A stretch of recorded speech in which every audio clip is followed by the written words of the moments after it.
Well, I've looked at a dry dock problem, and we're given our kg, 2 drafts forward and aft.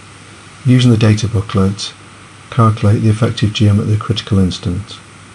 So remember, because our displacement doesn't change, the kg of the vessel won't change, and notice that we're trimmed by the stern. So standard procedure to solve these problems: get your arithmetic mean draft, go in the tables and get the LCF, then use the true mean draft formula, and obviously it has to be draft aft minus, because our after draft is bigger than our forward draft, and we get our true mean draft of 5.802. Go in the tables at 5.802, not forgetting we're in fresh water, so be careful with these problems. If you're in fresh water, obviously you must use fresh water. Get the LCF, MCTC freshwater and displacement. Find the P-force, because we know the trim, MCTC, LCF. Very important as well that you write the trim in this formula in centimetres.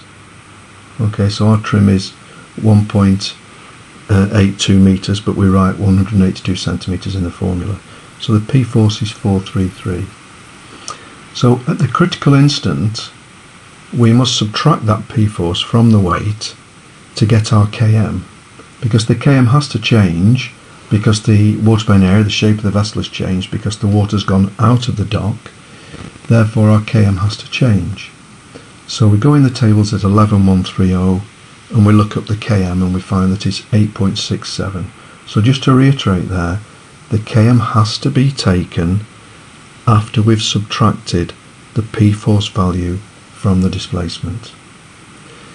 Now we use the formula loss of GM, which is P times Km over displacement. Also point out here, in this formula, you always use the displacement of the vessel. So the displacement we got here, 11563, it doesn't change. That's the value that you use in this formula. And we get a loss of GM of 0.32. So Km 8.67 that we got at the critical instant, subtract it from the kg, gives us a GM of 0.3. We've lost 0.32, so at the critical instant our GM is going to be negative minus 0.02. The question says methods to improve the initial stability. Well, if you look at the formula, if we can reduce the trim, we will reduce the P-force. If we reduce the P-force, then we would reduce our loss of GM. So certainly a reduction in trim will help, and also increasing the GM of the vessel. So if our GM initially was greater, then we would avert having a loss of GM. And you could do that by moving ballast or getting rid of free surface moments in tanks.